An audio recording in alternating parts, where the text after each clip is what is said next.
मुखिया जी, ये रहा आपका मुजरिम। अब बोलिए, क्या सजा देना है इसे?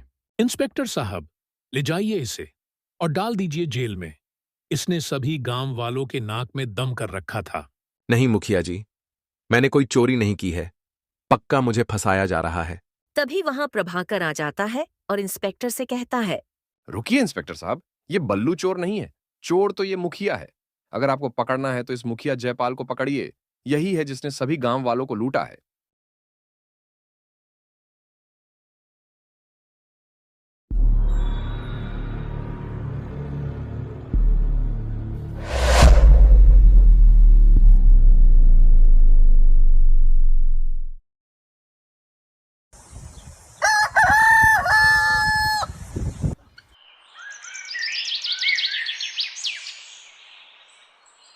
ये कहानी शौर्यनगर नाम के एक छोटे से गांव की है, जहां हर कोई एक खुशहाल जीवन जीता था। इसी गांव में बल्लू नाम का मेहनती और ईमानदार आदमी रहता था, जो गांव के जमींदार प्रभाकर के यहाँ काम करके अपना घर चलाता था। बल्लू के परिवार में बल्लू के साथ उसकी माँ रहती थी, जिनकी तबीयत आए दिन बहुत खराब रहती थी। शौर्यनगर गांव में हाल ही में मुखिया का चुनाव हुआ था, जहां इस बार जयपाल को गांव का मुखिया बनाया गया था।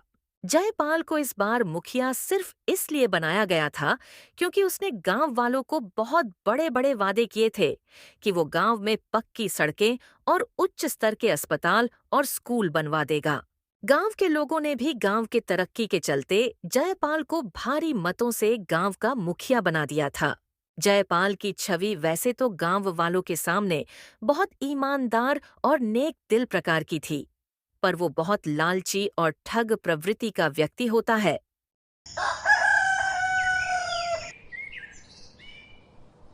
जयपाल को गांव का मुखिया बने अब महीने भर से ऊपर हो चुका था, परंतु उसने अपने वादों के मुताबिक अभी एक भी काम शुरू नहीं किया था।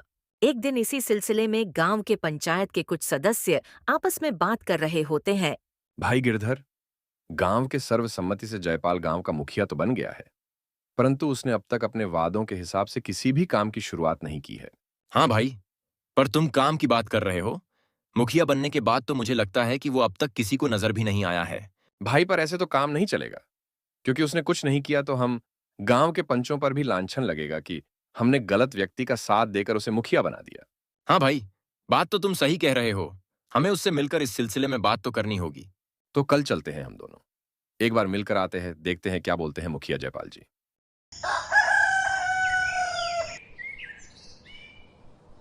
अगले दिन प्रभाकर और गिरिधर जयपाल से मिलने उसके घर के बाहर पहुंच जाते हैं, परंतु दोनों उसके घर के बाहर ही रुक जाते हैं। गिरिधर भाई, हम आ तो गए हैं, परंतु हम उससे बोलेंगे क्या? भाई ज्यादा कुछ नहीं। हम उसे कहेंगे कि हम बस उसका हाल चाल लेने आए हैं और बातों बातों में उसने किए वादों के बारे में पूछ लेंगे। हाँ भाई, ये ठीक रहेगा, ताकि उसे ये लगे कि हम बस उसका हाल चाल लेने आए, और उसी बीच गांव में काम करने की उसकी मंशा भी जान लेंगे। फिर क्या था, प्रभाकर और गिरिधर दोनों जयपाल के घर के अंदर पहुंच जाते और उसके घर का नाक नक्शा देखकर दोनों के दोनों दंग रह जाते हैं। वहां उन्होंने देखा कि जयपाल का घर नए सामान से भरा पड़ा था। जयपाल की स्थिति देखकर दोनों हैरान रह गए, परंतु इस बारे में दोनों ने उससे कुछ भी नहीं कहा और उसका हालचाल लेने लगे। जयपाल जी, कैसे हो आप? सब कुशल मंगल तो है ना? हाँ प्रभाकर भाई, सब मस्त है ऊपर वाले की दुआ से। और आप बताइए, कैसे आना हुआ? कुछ काम था क्या मुझसे? नहीं नहीं, बस कुछ दिनों से आपको देखा नहीं था तो सोचा आपका हाल चाल लेते चले। वो हम दोनों बस आपके घर के पास से ही गुजर रहे थे, तो सोचा आपसे मिलते चले। जयपाल भाई, आप काफी व्यस्त लग रहे हैं। कहीं हमने आपको परेशान तो नहीं कर दिया अचानक आकर? नहीं भाई, बिल्कुल नहीं। वो थोड़ा गांव के कामों में व्यस्त रहता हूँ, तो ज्यादा बाहर आप लोगों से मिल नहीं पाता। और जब से मुखिया बना हूँ, तब से शहर आना जाना लगा रहता है। कभी कभी तो गांव के काम के सिलसिले में वहीं रुकना भी पड़ जाता है। अच्छा जयपाल भाई, तो कहाँ तक बात पहुंची? शहर आने जाने का कुछ फायदा हुआ या नहीं? प्रभाकर की बात जयपाल भली भांति समझ गया था, पर वो अनजान बनने लगा। कहाँ तक बात पहुंची? इसका क्या मतलब हुआ प्रभाकर भाई? वो आपने मुखिया बनने से पहले जो वादे किए थे कि सड़कें बनेंगी, स्कूल और अस्पताल बनेंगे, उन्हीं वादों के सिलसिले में शहर आना जाना लगा है ना? हाँ भाई, उन्हीं वादों के सिलसिले में तो इतना भाग दौड़ कर रहा हूँ। तो कहाँ तक बात पहुंची? क्या लगता है कब तक शुरू करेंगे आप ये काम? देखिए भाई, मैं अपनी तरफ से तो पूरी कोशिश कर रहा हूं, पर सरकारी फंड में कुछ देरी हो रही है। आप तो जानते हैं, कागजी काम में कितना वक्त लगता है। सही कहा आपने भाई। लेकिन गांव के लोग सवाल करने लगे हैं कि मुखिया बनने के बाद तो आपका दिखना ही बंद हो गया है। उन्हें तो इस बात का डर है कि आप कुछ करेंगे भी या नहीं। और आप तो जानते ही हो कि आपके मुखिया बनते समय हमने आपका बहुमत से साथ दिया था, तो हमें डर है कि कहीं ये बात हमारे ऊपर ना आ जाए। गिरिधर की ऐसी बातें सुनकर जयपाल परेशान हो जाता है और सोचने लगता है। अब इन लोगों को यहां से बहला फुसलाकर यहां से भगाना पड़ेगा, वरना बातों बातों में इन्हें मुझ पर कहीं शक ना हो जाए। गिरिधर भाई, आप चिंता मत करिए। मैंने जो जो वादे किए हैं उन सभी को मैं पूरा करूंगा। और आप लोग गांव वालों की चिंता मत कीजिए, मैं सब संभाल लूंगा। कुछ दिनों में जब वो लोग गांव का बदला हुआ स्वरूप देखेंगे तो गांव के सभी लोगों को मुझ पर भरोसा हो जाएगा। आप तो जानते ही हो ना, अच्छे काम को थोड़ा समय तो लगता है, तो बस कुछ समय रुक जाइए और फिर चमत्कार देखिए। ठीक है जयपाल भाई, पर देखिए थोड़ा कुछ जल्दी हो सके तो अच्छा रहेगा, और हो सके तो छोटे मोटे कामों की शुरुआत हो जाती तो बहुत अच्छा होता। जी भाई, मैं पूरी कोशिश करता हूं कि जल्द से जल्द गांव के काम शुरू हो जाए। फिर क्या था, जयपाल से बात करके प्रभाकर और गिरिधर दोनों उसके घर के बाहर आकर आपस में बात करने लगते हैं। गिरिधर भाई, एक बात बोलूं, मुझे तो कुछ गड़बड़ लग रही है। मुखिया बनने से पहले इस जयपाल का घर कुछ और था और आज कुछ और है।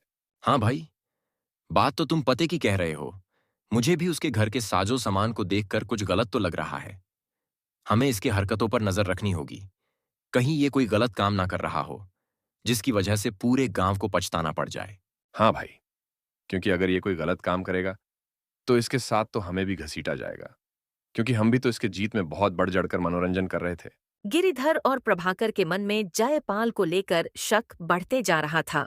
उन्होंने तय किया कि वो जयपाल की हर गतिविधि पर नजर रखेंगे।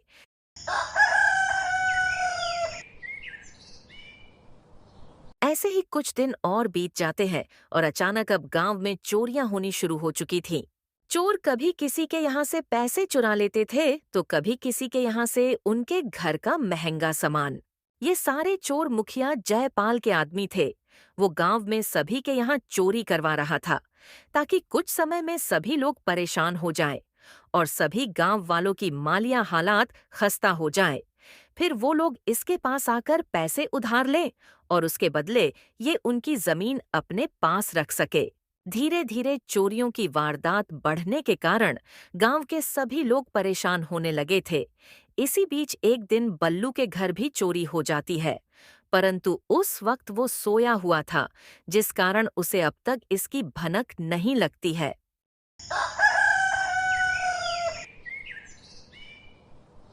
चोरी की अगली सुबह बल्लू देखता है उसकी माँ की दवाई खत्म हो गई है। माँ की दवाई तो खत्म हो चुकी है, मुझे अभी जाकर लानी होगी।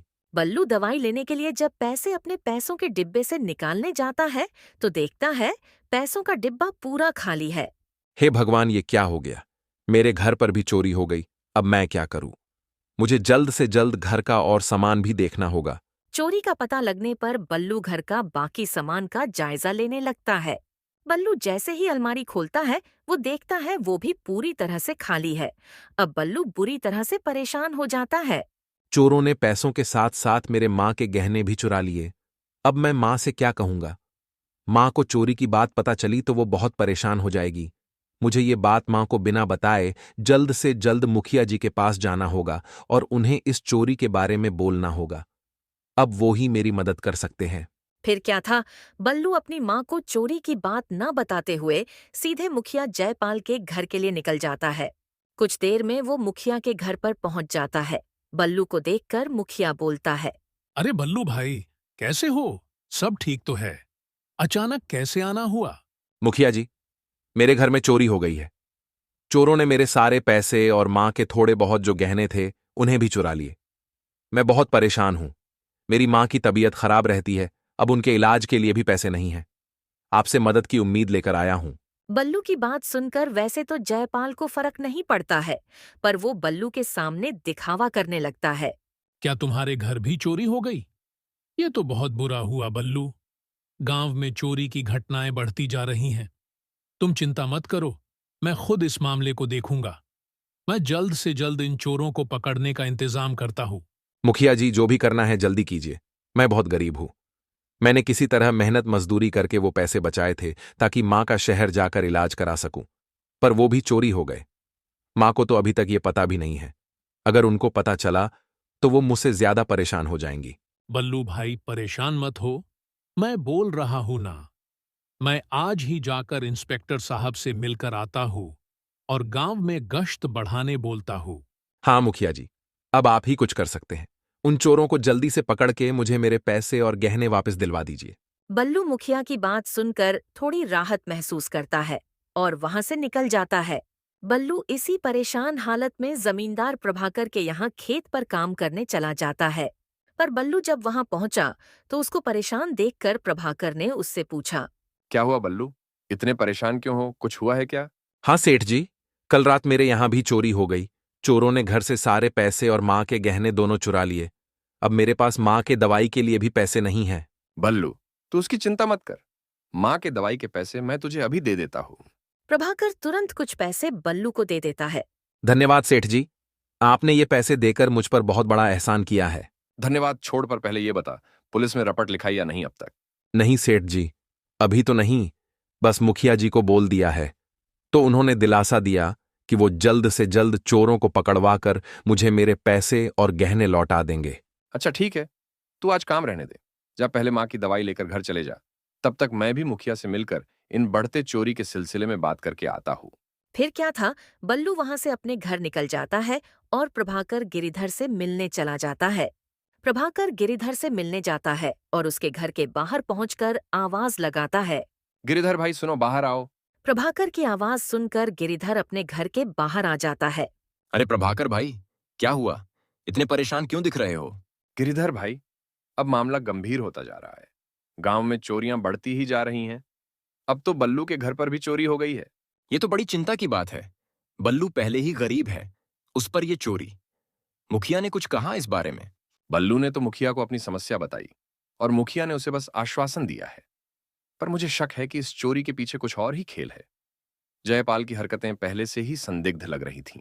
हाँ, वो चोरी के बाद भी इतना बेफिक्र दिख रहा है। लगता है इस मामले की गहराई से जांच करनी होगी। प्रभाकर और गिरिधर आपस में बात कर ही रहे थे कि तभी वहां गांव के एक और बुजुर्ग आ जाते हैं। अरे प्रभाकर और गिरिधर, तुम दोनों यहाँ क्या कर रहे हो?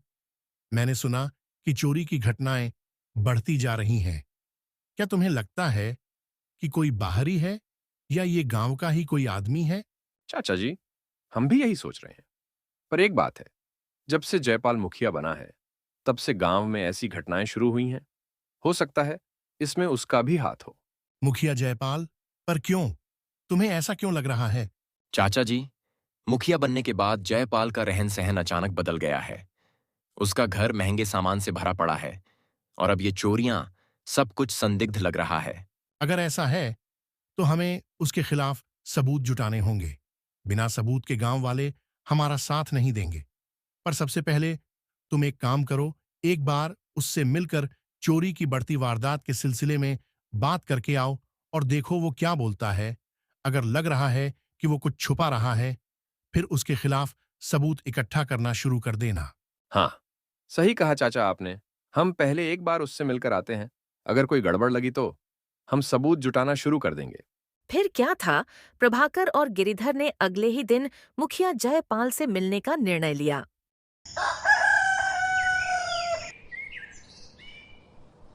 अगले दिन सुबह सुबह वो दोनों जयपाल के घर पहुंच जाते हैं। जयपाल जी नमस्ते। अरे प्रभाकर भाई और गिरिधर जी, आइए। क्या बात है, इतने सुबह कैसे आना हुआ? मुझसे कोई खास काम? जयपाल जी, कोई खास काम तो नहीं है, पर गांव में लगातार बढ़ती चोरियों को लेकर हम काफी चिंतित हैं। गांव के लोग भी परेशान हैं। हमें लगा कि इस पर आपसे बात करनी चाहिए, इसीलिए आपसे मिलने चले आए। गिरिधर को भी चोरी की बात करते देख जयपाल सोचने लगता है। अब ये दोनों भी गांव में चोरी की बात को लेकर मुझे हिदायत देने आए हैं। लगता है अब इन्हें भी कुछ गोल मोल बोलकर दिलासा देना पड़ेगा। हाँ भाई, मैं भी इस बारे में चिंतित हूं। मैंने पुलिस से बात की है, गश्त बढ़ाने का आदेश दिया है और इंस्पेक्टर साहब ने बोला भी है कि वो जल्द से जल्द चोरों को पकड़कर गांव वालों का सामान उन्हें वापस दिलवा देंगे, पर उसके लिए थोड़ा समय लग सकता है। लेकिन जयपाल जी, ये चोरियां अचानक इतनी क्यों बढ़ गई हैं? और गांव में ऐसा पहले कभी नहीं हुआ था। इंस्पेक्टर साहब को बोलिए कि जो भी करना है जल्दी कीजिए, वरना अगर गांव वाले कहीं अपने पर आ गए तो वो चोरों को पकड़ भी लेंगे और उन्हें सजा भी दे देंगे। नहीं भाई, ऐसा करने की सोचना भी नहीं। अगर गांव वालों ने गलती से कुछ गलत कर दिया तो कहीं ऐसा न हो जाए कि पुलिस वाले चोरों को छोड़कर गांव वालों को ही पकड़ ले, कानून को अपने हाथ में लेने के लिए। जयपाल की ऐसी बातें सुनकर प्रभाकर सोचने लगता है। आखिर ये कैसा मुखिया है जो गांव वालों का साथ देने की जगह उन चोरों की तरफ से सोच रहा है? हाँ जयपाल भाई, हम गांव वालों को समझा देंगे, पर आखिर कब तक उनके भी सब्र की कोई सीमा है। इसलिए कह रहे हैं जरा इंस्पेक्टर साहब को बोलिए जल्दी इन चोरों का कुछ करने। जयपाल भाई, मुझे ऐसा लग रहा है चोर कोई हमारे गांव का ही है, क्योंकि बाहर का होता तो एक दिन दो दिन चोरी करके फरार हो जाता, पर ये चोर बिना डरे रोज रोज चोरियां कर रहे हैं। सही कह रहे हैं भाई आप, मैं कहता हूं इंस्पेक्टर को। पर भाई, मुझे लगता है ये बाहरी लोगों का काम हो सकता है। शायद हमारे गांव को निशाना बनाया गया हो। जयपाल दोनों को अपनी बातों से बहला फुसलाकर मना लेता है और वो दोनों भी उसके घर से बाहर निकल जाते हैं। जयपाल की बातें सुनकर प्रभाकर और गिरिधर को संतोष नहीं हुआ था। उन्हें लगा कि वह कुछ छिपा रहा है। वे वहां से निकलने के बाद बाहर आकर आपस में बात करने लगे। क्या लगता है गिरिधर भाई, जयपाल कितना सच बोल रहा था? भाई, मुझे तो इसकी बातें सुनकर लग रहा था जैसे ये भी उन चोरों के साथ मिला हुआ है।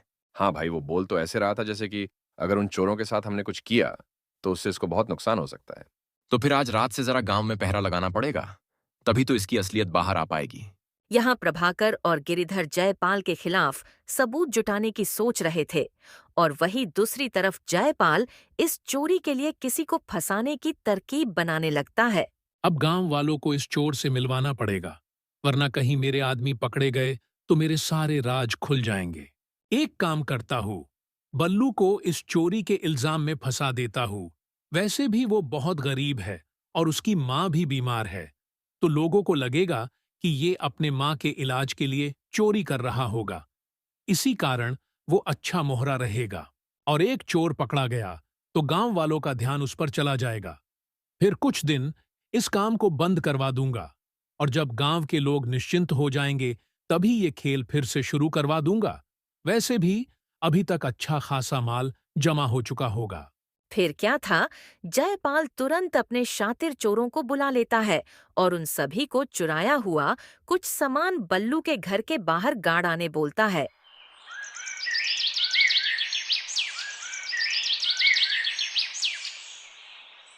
उसी रात प्रभाकर जयपाल के घर के बाहर पेड़ के पीछे छुपा हुआ होता है।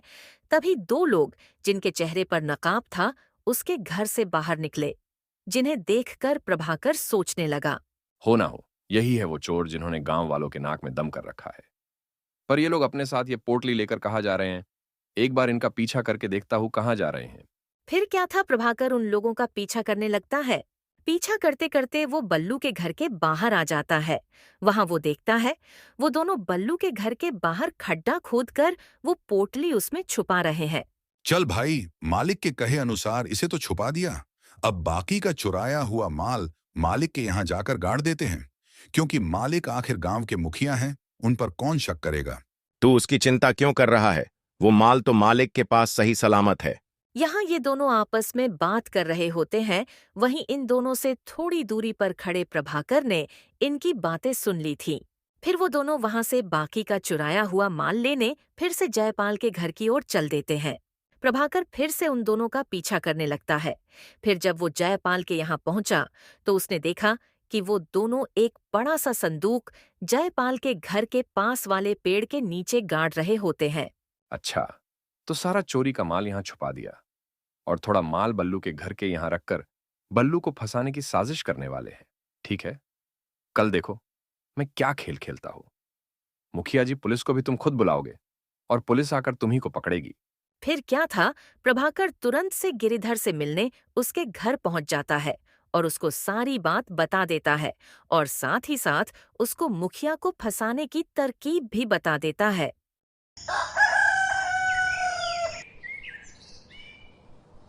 फिर अगली सुबह सुबह बूढ़े चाचा जयपाल के घर के बाहर आकर जोर जोर से उसको आवाज लगाने लगते हैं। जयपाल, अरे ओ जयपाल, बाहर आ। कहाँ छुप कर बैठा है? जब से तू मुखिया बना है, हमारा तो जीना बेहाल हो गया है। बूढ़े चाचा को इतने जोर जोर से चिल्लाते सुन जयपाल डर जाता है और सोचने लगता है। अब कौन सी नई मुसीबत आ गई? कहीं मेरे आदमी पकड़े तो नहीं गए? नहीं, ऐसा नहीं हो सकता। रात को तो वो मुझे मिलकर गए थे, तब तक कुछ नहीं हुआ था और उन्होंने ने भी कुछ नहीं किया था। चलो देख कर आता हूँ। क्यों चिल्ला रहा है ये बूढ़ा? जयपाल हिम्मत जुटाकर बाहर आ जाता है। क्या हुआ चाचा? क्यों चिल्ला रहे हो? क्या परेशानी है? अब क्या बोलूं तुझे? जब से तू मुखिया बना है, गांव में कुछ अच्छा नहीं हो रहा है। गांव में किसी ना किसी के यहाँ चोरी हो रही है। कल रात मेरे घर भी चोरी हो गई। अभी यहाँ बूढ़े चाचा और जयपाल बात कर रहे थे, तभी वहाँ गिरधर आ जाता है। क्या हुआ जयपाल भाई? कोई परेशानी है क्या? ये चाचा इतना क्यों चिल्ला रहे हैं? हाँ भाई, कल रात चाचा के यहाँ भी चोरी हो गई है और इस चीज के लिए ये मुझे जिम्मेदार ठहरा रहे हैं। क्यों चाचा? आप मुखिया जी को क्यों जिम्मेदार ठहरा रहे हो? कल रात को जब मैं आपके घर के पास से गुजर रहा था, तभी मैंने बल्लू को आपके घर के बाहर टहलते देखा था। कहीं उसने तो ये चोरी नहीं की ना? गिरिधर की ये बात सुनकर जयपाल तो बहुत बहुत खुश हो जाता है और मन ही मन में सोचने लगता है। क्या बात है? लगता है ऊपर वाला भी मुझ पर मेहरबान है। जिसको मुझे फंसाना था वो तो खुद ब खुद ही फंस गया। हाँ भाई, ऐसा हो सकता है। बल्लू चोरी कर सकता है। वो कुछ दिन पहले मेरे पास पैसे मांगने आया भी था, क्योंकि उसे अपनी माँ का इलाज कराना है शहर ले जाकर। पर मेरे पास इतने पैसे नहीं थे, तो मैंने उसे मना कर दिया था। फिर देर किस बात की है जयपाल भाई? आप तुरंत पुलिस को बुलाकर उसके घर की तलाशी लेने बोलिए। अगर उसने चोरी की होगी तो उसने चोरी का सामान अपने घर में ही रखा होगा। ठीक है भाई, मैं अभी इंस्पेक्टर साहब को बुलाकर बल्लू के घर ले जाता हूँ। और चाचा, आप भी चिंता मत कीजिए। आपका चोरी का सामान मिलते ही मैं आपको लौटा दूंगा। फिर कुछ देर में जयपाल और इंस्पेक्टर दोनों बल्लू के घर पहुंच जाते हैं और इंस्पेक्टर बल्लू को घर से बाहर बुलाता है। बल्लू बाहर आ, देख कौन आया है। इंस्पेक्टर की आवाज सुनकर बल्लू अपने घर के बाहर आ जाता है। क्या हुआ इंस्पेक्टर साहब? आप और मुखिया जी अचानक मेरे यहाँ? मुझसे कुछ काम था क्या? बल्लू, अब भोला बनकर कुछ नहीं मिलेगा तुझे। सच सच बता दे कि गांव में तूने कितनी चोरियां की है। जयपाल की ऐसी बातें सुनकर बल्लू बहुत डर जाता है और वो इंस्पेक्टर से बोलता है। नहीं इंस्पेक्टर साहब, मुखिया जी झूठ बोल रहे हैं। मैंने कोई चोरी नहीं की है। मुझे फंसाया जा रहा है। रुको बल्लू, अभी सब दूध का दूध और पानी का पानी हो जाएगा कि तुमने चोरी की है या तुम्हें फंसाया जा रहा है। मुझे जरा तुम्हारे घर की तलाशी लेने दो। तभी इंस्पेक्टर की नजर पास की मिट्टी पर पड़ती है और जब वो उसे हटाता है तो वहां से पोटली मिलती है। पोटली को देखकर बल्लू तो चौंक जाता है, पर जयपाल बहुत खुश होता है और इंस्पेक्टर पोटली को हाथ में उठाकर मुखिया से बोलता है। मुखिया जी, ये रहा आपका मुजरिम। अब बोलिए क्या सजा देना है इसे। इंस्पेक्टर साहब, ले जाइए इसे और डाल दीजिए जेल में। इसने सभी गांव वालों के नाक में दम कर रखा था। नहीं मुखिया जी, मैंने कोई चोरी नहीं की है। पक्का मुझे फंसाया जा रहा है। तभी वहां प्रभाकर आ जाता है और इंस्पेक्टर से कहता है। रुकिए इंस्पेक्टर साहब, ये बल्लू चोर नहीं है। चोर तो ये मुखिया है। अगर आपको पकड़ना है तो इस मुखिया जयपाल को पकड़िए। यही है जिसने सभी गांव वालों को लूटा है। प्रभाकर से ये बात सुनकर जयपाल के नीचे से जमीन ही खिसक जाती है। ये क्या कह रहे हो प्रभाकर भाई? मैंने गांव वालों को लूटा है। क्यों मजाक कर रहे हो? मैं मजाक नहीं कर रहा हूं। तुम्हारी पूरी चाल मुझे पता है। मैंने रात को तुम्हारे लोगों को देख लिया था और उनकी बातें भी सुन ली थी। और जिस इंस्पेक्टर को तुमने बुलाया है, इन्हें पूरी बात पता है। ये बस तुम्हारे सामने अनजान बन रहे हैं। इस समय तुम्हारे वाले दोनों आदमी भी जेल में हैं और उन्होंने तुम्हारे खिलाफ कबूलनामा भी दे दिया है। ये सारी बातें सुनकर तो जयपाल पसीने से पानी पानी हो जाता है। अब चुप रहकर कुछ नहीं होगा। बताओ, तुमने गांव वालों के साथ ऐसा क्यों किया?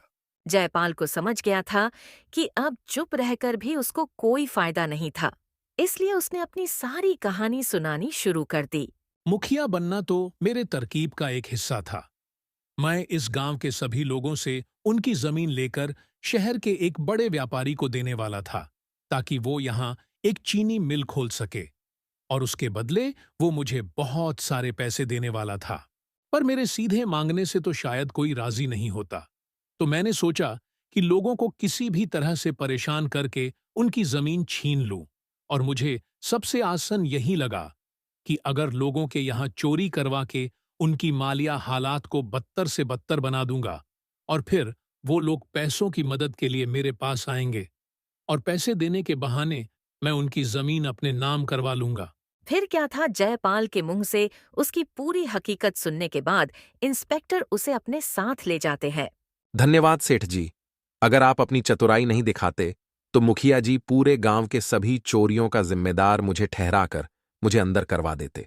दोस्तों, इस तरह बेईमान मुखिया की सच्चाई भी सबके सामने आ गई और गांव की चोरियों का भी अंत हो गया। तो दोस्तों, कहानी आपको कैसी लगी हमें कमेंट में जरूर बताएं। अगर आपको हमारी मेहनत पसंद आई हो तो हमारे चैनल को सब्सक्राइब करना न भूलें और बेल आइकन दबाएं, ताकि नई कहानियों की नोटिफिकेशन सबसे पहले आपको मिले। धन्यवाद।